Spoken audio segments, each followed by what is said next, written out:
Hello, welcome back to the back post. Before I get started, you know the drill. I'm going to ask you to like, I'm going to ask you to subscribe. I'm going to even say please. It would mean a lot to us. It would be great. We're almost at 500. It would be fantastic to get there. We released a video not long ago where me and Jay argued the merits of Tottenham versus Chelsea's transfer window. We agreed that Tottenham came out just on top, not because of necessarily the players they brought in, but where they were to where they are. So that was a video. Obviously, in that video, we neglected Everton quite a lot. So I'm going to sit here today and I'm going to go through all 20 Premier League clubs, which is to the side of me here, and I'm going to place them into categories of how good their transfer window was, because that's what we do, isn't it? We make tier lists and talk about football. That's how you get views. No, I thought this would be a fun idea. The categories that we're going to use are top. You've had a great transfer window, shiny, number one.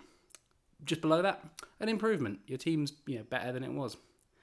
Number three is you're trying, because some teams tried. Then number four will be sideways step.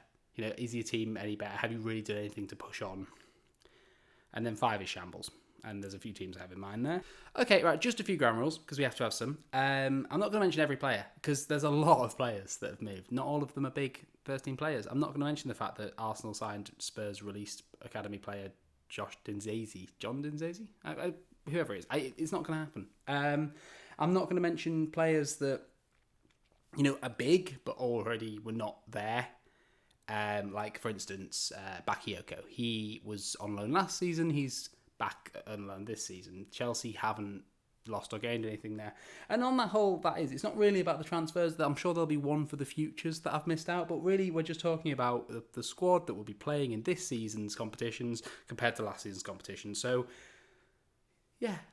Okay, so let's get into this then. We're going to go through alphabetically. So we're going to start off with Arsenal. Arsenal brought in Willian on a free, Gabriel, Thomas Partey.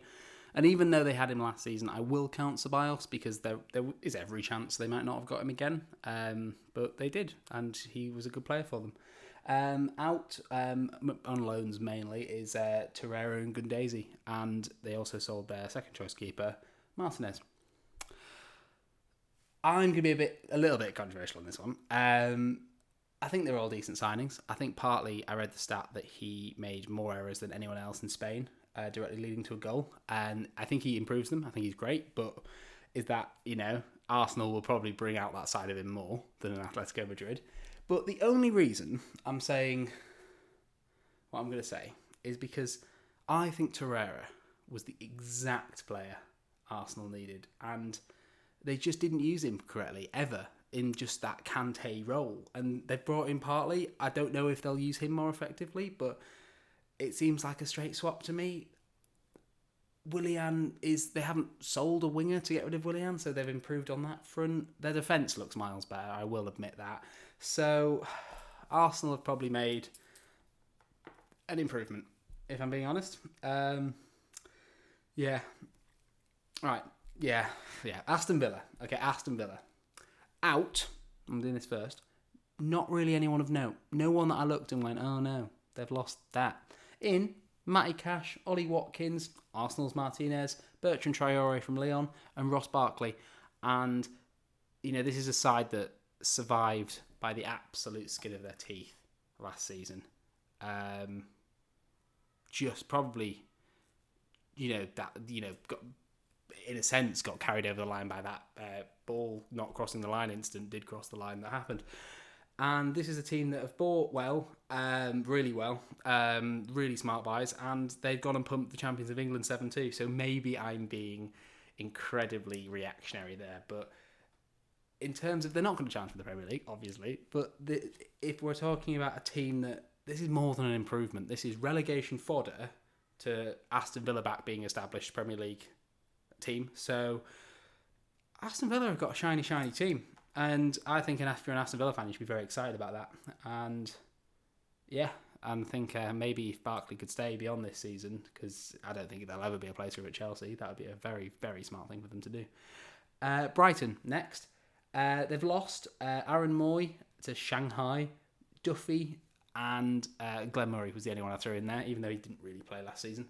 They've brought in Joel Veltman and Lallana. They've brought a few more people in there, but they're the kind of. It's very difficult to talk about this because obviously in my head I'm going, yeah, but they've got Ben White and Lamperty are playing, but they're their players, so I can't judge on that because obviously White is an upgrade on Duffy. However, he's not a transfer, so I can't say that. So with Brighton, Lallana's a decent signing. He's no Barkley for Villa. He won't be that good, but he's all right. And I think they're trying because Veltman was like 900,000, and I'm not sure. I'm not sure if this team will do better than last season. I think they will, but not because of the transfers, because of the players they've brought back in. So I think that's a you're trying for Brighton, which they did. Right, next up we have quite an early one, an early disaster. I'm just going to spoil it for you right here. Burnley brought in Dale Stephens, and they've lost Jeff Hendrick, Joe Hart, Aaron Lennon, Gibson. They're riddled with injuries. The one saving grace that they have is, again, I'm going to mention this because they very nearly lost Tarkowski. I'm sure they did. And they've managed to hold on to him. So by that logic, it's all right because they would be screwed. But I was talking about the cover with this the other day, and if you lose Goodmanson, who's already injured, and then McNeil, you've got no one on those wings. Jeff Hendrick was an important player for them. I think they might survive, but I think this is an utterly shambolic window for Burnley. Sorry, Burnley. Sorry, Elliot. But worst transfer window in the Premier League, I think. And with that, we move on to Chelsea. A slight contrast to Burnley. In Werner, Ziyech, Chilwell, Silva, Havertz, Mendy. Out Barkley, Ruben Loftus-Cheek, Willian, Pedro, and they have loaned out Van Ginkel again. No, obviously this is shiny. Just by definition, you're looking at those players and they're all, I said this in my video, Chelsea are a wealthy club that can walk into the candy shop of players and go, yes.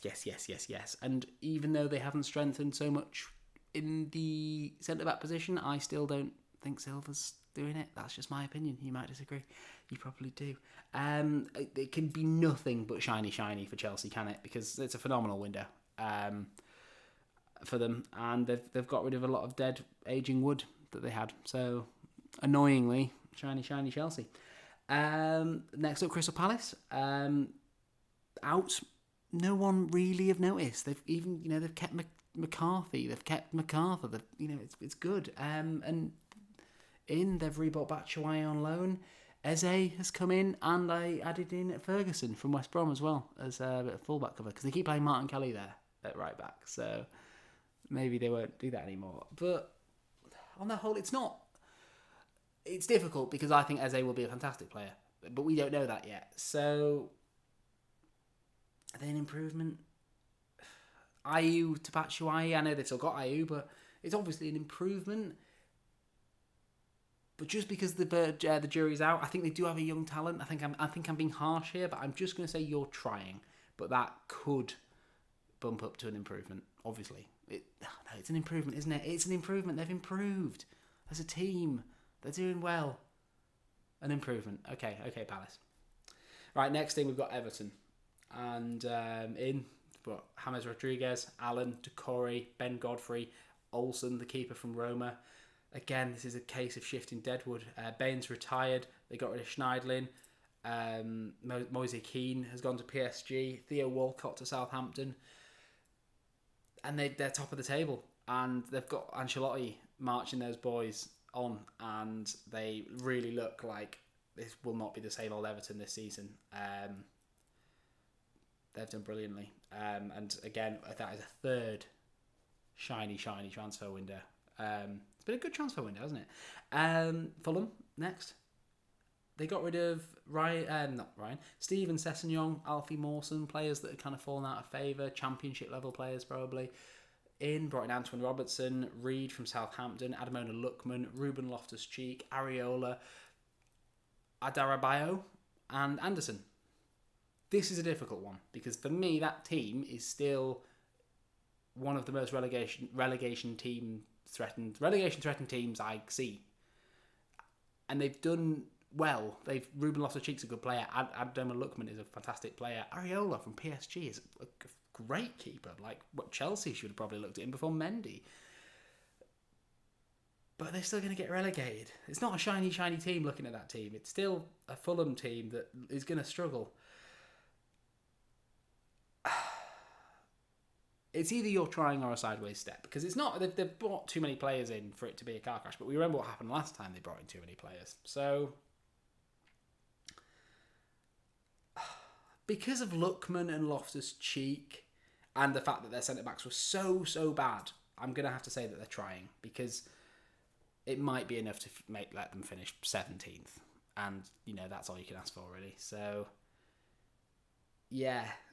Maybe I'm being harsh there, but no, middle of the road, you're trying. But then again, I feel like I'm being too nice. I still think they're screwed, but we'll leave it there. You're trying, Fulham. You're trying. Leeds, right. They re-got Harrison and Costa. Rafinha came in. I was really confused because Barca's Rafinha to PSG was happening, and then this happened, and I thought they'd hijacked it for a second, but no, it's the winger from France, and Koch came in as well. And again, out, no one really left. I don't know enough about... Oh, and sorry, I've completely missed out the Rodrigo. They needed players. They were championship players playing phenomenally under Bielsa, and I don't think that would have worked in the Premier League. I still have my doubts that they will survive, because we need to see what happens with that Bielsa burnout. But obviously, Leeds have improved. They've brought in quality players, and that's a good thing. So, well done, Leeds. You've improved. Leicester City next. Out was Ben Chilwell. In was Timothy Cascane, Unda, and Fofana. He seems like a decent player. The cover for Evans and Soyuncu is not a bad thing. Obviously, Wes Morgan's probably finished now in the Premier League. Cascane looks fantastic, utterly fantastic.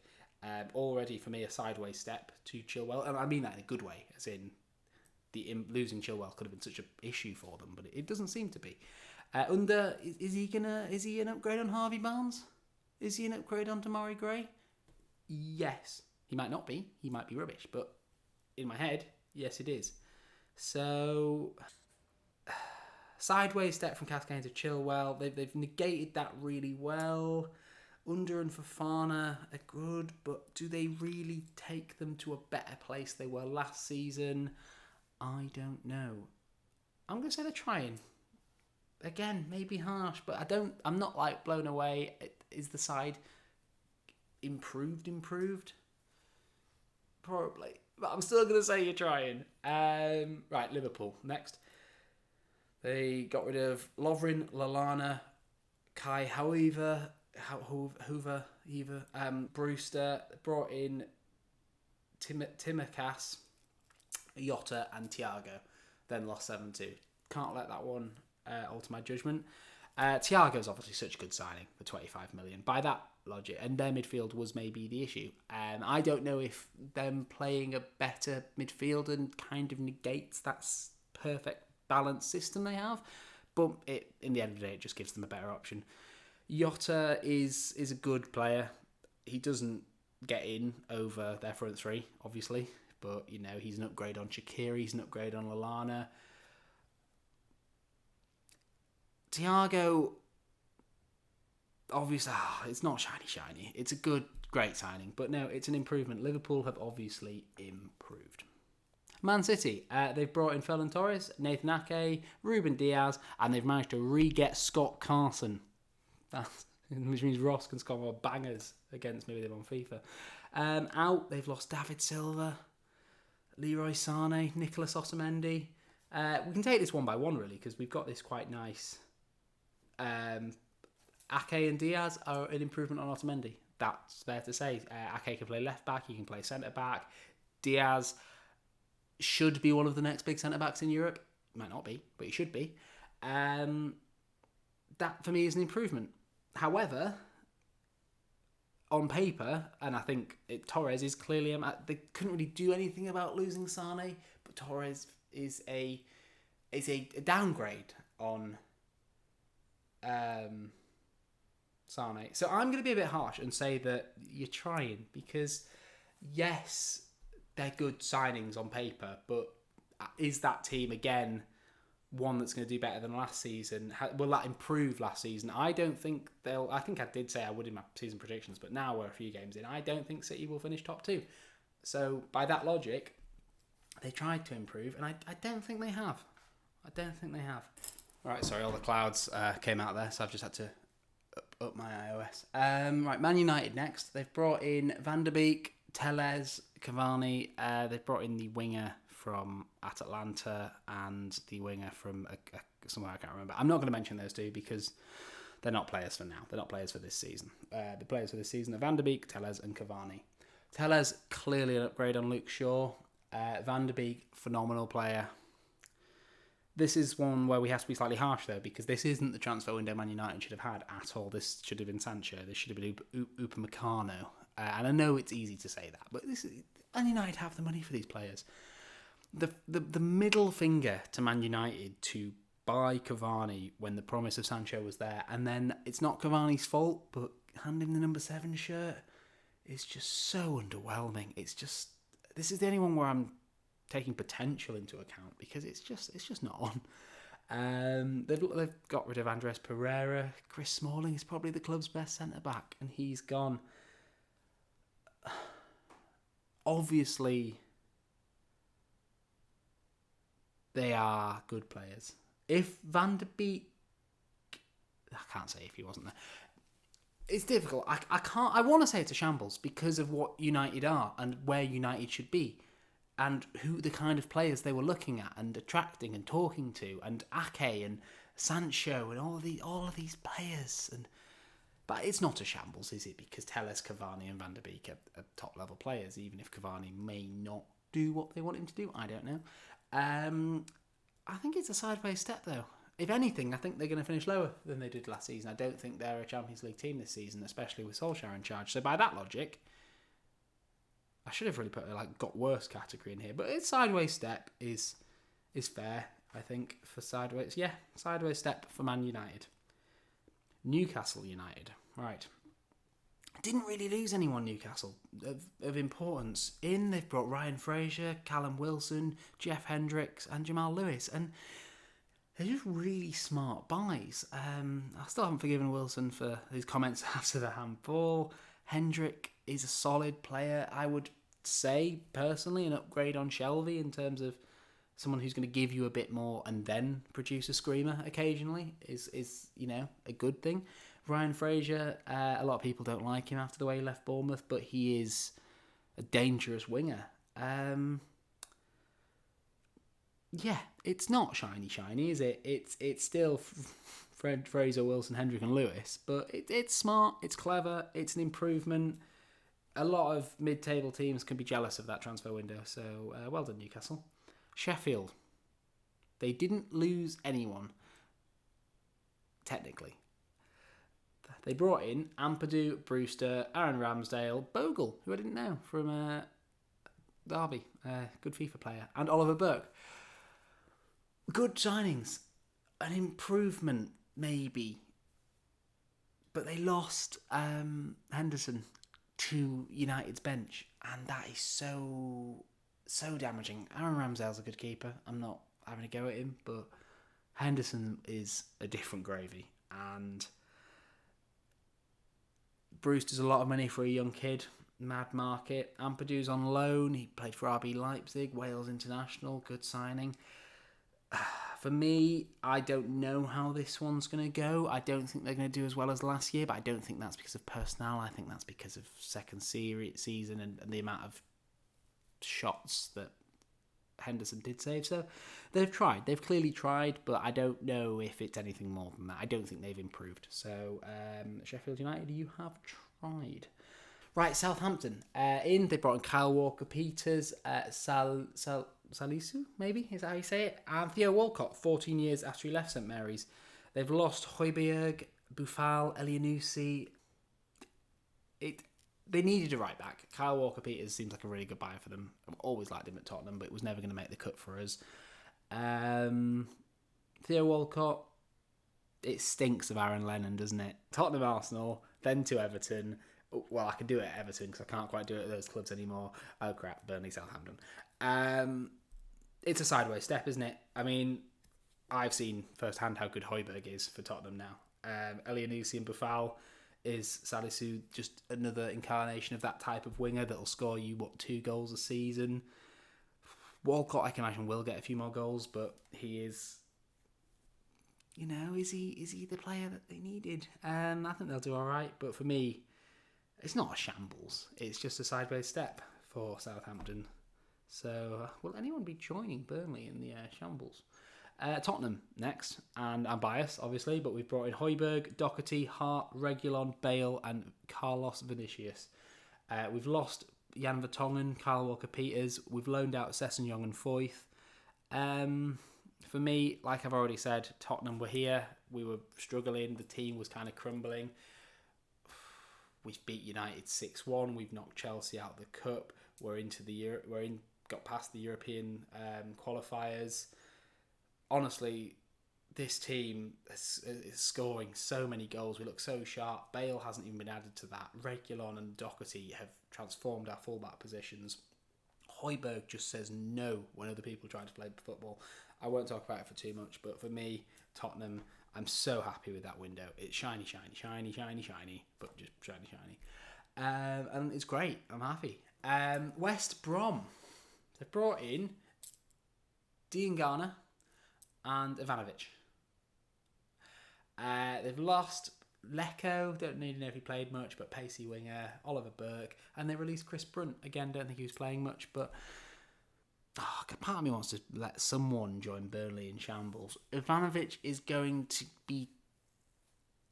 struggle because he's not surrounded by good players. He can't lock down a left-back position by himself. Will he be playing a sort of like a left-sided centre-back? I don't know. Diangana looks quality, but is he ready yet? Like, West Ham were very upset that they let him go. For me, I needed a category that was just below sideways step, didn't I, really? I'm going to do that. I'm going to change that. I'm going to add a little sub-heading here, and it's just slightly worse. And West Brom can sit in there. And maybe someone else that I mentioned can sit in there as well. Who else did I mention? Sheffield? Sheffield can go down to there. Yeah. Sorry for this last minute change, but yeah, my ranking system wasn't the best there. West Ham. They've lost Carlos Sanchez, Zabaleta, Felipe Anderson, Wilshere, Diangana. They've brought in permanently Souček, and my favourite thing is apparently they've spoken to Souček and said, you know, anyone that you play with that's good. And they went, we've got a guy called Carfal. And they went, all right, cool, we'll buy him. And that is just fantastic. Like, an actual recommendation for a player. Like, any teammates you want to bring in? And they, seem to be doing well. They've just beat Leicester and Wolves. Souček is, to be honest, it's not really about transfers. For me, it's about the fact that they finally realised they don't have to play Mark Noble, and they become a lot more of an energetic team without him. So for me, they're trying. Go on, West Ham, you're trying. Right, we finish up with Wolves, who lost Gibbs White on loan, Vinagre, Jota and Doherty. They've brought in a young striker who has like one goal in Fabio Silva. They brought in Kai Havertz from Liverpool, Semedo from Barcelona, and Marçal he's a winger, but I'm not sure what from. Is he a winger? I hope he's a winger. It's getting towards the end of the list, you can tell. For me, I'm going to be a bit harsh. I do not think Semedo will be a good signing for them at all. The only saving grace is if however can be a grace. I'm going to stick my neck out on the line and just say I don't rate him.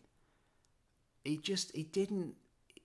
Every time a team played Barcelona, they seemed to attack him down that right because he just was someone to get at. And is he the kind of player that's going to buy into this solid system that Wolves play? Obviously, he'll get up like Doherty did, but I don't think he's going to have the work ethic to get back. So I think it's a downgrade on the Doherty thing. Fabio Silva, the amount of money you've spent on him for a player that is completely unproven, like he's not even the next João Felix. He's that unproven. They haven't lost anyone that important apart from Jota and Doherty, but it's not a shambles. It could have gone worse, but they're not going to do as well as they did last season. And I'm going to put them in that new category I made with West Brom and Sheffield, because I don't see it. I just don't see it. Yeah, so that's my list. That's what I think teams have done. I think, we'll just quickly go. Should we go through it again? I can delete this if it's crap. Arsenal, an improvement. Villa, shiny. Brighton, you're trying. Burnley, absolute shambles, lads. Chelsea, shiny. Palace, an improvement. Everton, shiny. Fulham, you're trying. Leeds, an improvement. Leicester, you're trying. Liverpool, an improvement. City, you're trying. You know what? No, City. No, I'm not going to change things now. So, technically a sideways step, but they're trying. Fine. United, sideways step. Newcastle, an improvement. Sheffield, slightly worse category. Southampton, sideways step. Spurs, shiny. West Brom, slightly worse. West Ham, you're trying, and Wolves, slightly worse. So yeah, that's my list. If you agree with it, let me know. If you stuck to the end, drop us a like. Hopefully I've been a bit controversial to have a chat about it. But yeah, it's been a fun transfer window, especially considering the whole COVID dynamic to this. So thanks a lot. Tell your dad. Hopefully this video wasn't too long. Cheers.